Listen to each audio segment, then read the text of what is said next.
Hi, this is Jim from TrekWorld, and today we're going to do one of the most detailed analyses ever done of a Star Trek episode on YouTube. We will go over every visual effect that the USS Enterprise had in an episode. Now, we're all familiar with bloopers, but what we're going to take a look at today isn't just bloopers, but any other times that things just feel off in the episode. So join me now as we take a look at Balance of Terror. As a reminder, if there are items in this video that you are interested in purchasing, there will be affiliate links that you can find in the description. Additionally, please consider supporting this channel. The easiest way to do so is to press the join button on any video. For a mere 99 cents a month, it will get you access to private community messages, prioritized response to comment, exclusive live streams, and access to videos that have not been released yet to the public. So as we begin our in-depth analysis, let's take a look at the filming library that was used for the USS Enterprise in this episode. We'll take a look at each shot that the Enterprise appeared in. We'll talk about where it came from and how many more times it was used. Used 3 times, this shot came from the Corbomite maneuver. Used 4 times, this shot originated in the Corbomite maneuver. While this shot was used twice from Mudd's Women.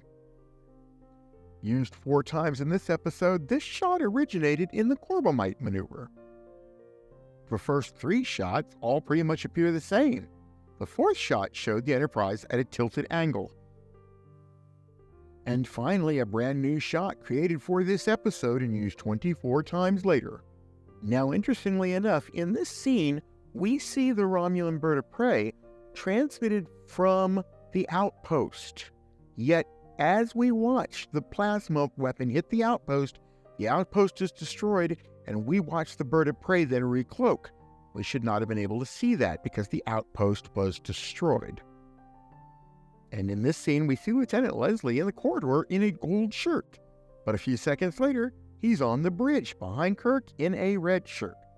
Now in this scene, watch the Centurion behind the first one. He comes forward, a beam falls down from the ceiling, knocks him down, bounces off straight upright to the right.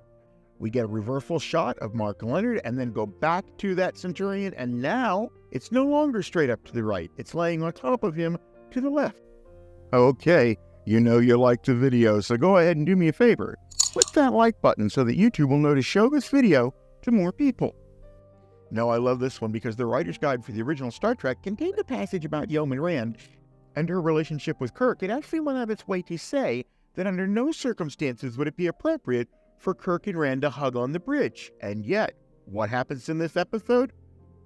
Kirk instinctively brings Rand in for a hug. Now, this scene is one of many that are all caused by one issue, namely that the Romulan ship has been said could only do sublight travel.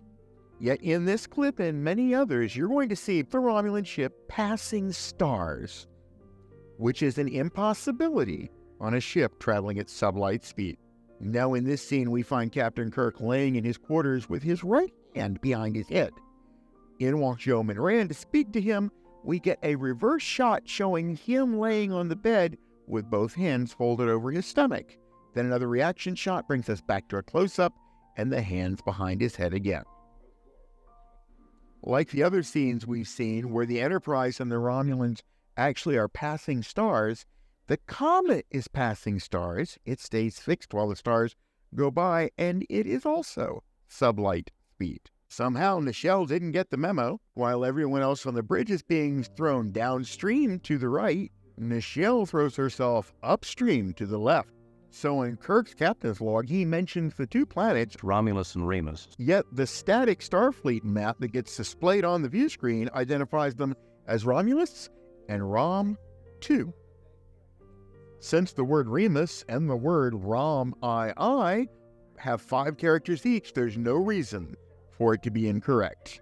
So in this episode, we are actually introduced to something called proximity phasers. We never see them again. We've never seen them before. And guess what?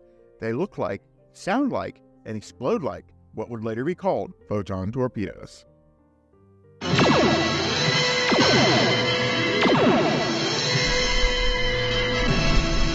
Now, there is no reason whatsoever for Rand to be entering Kirk's quarters with a relayed message from Starfleet Command, or Uhura would have just buzzed him through on the intercom.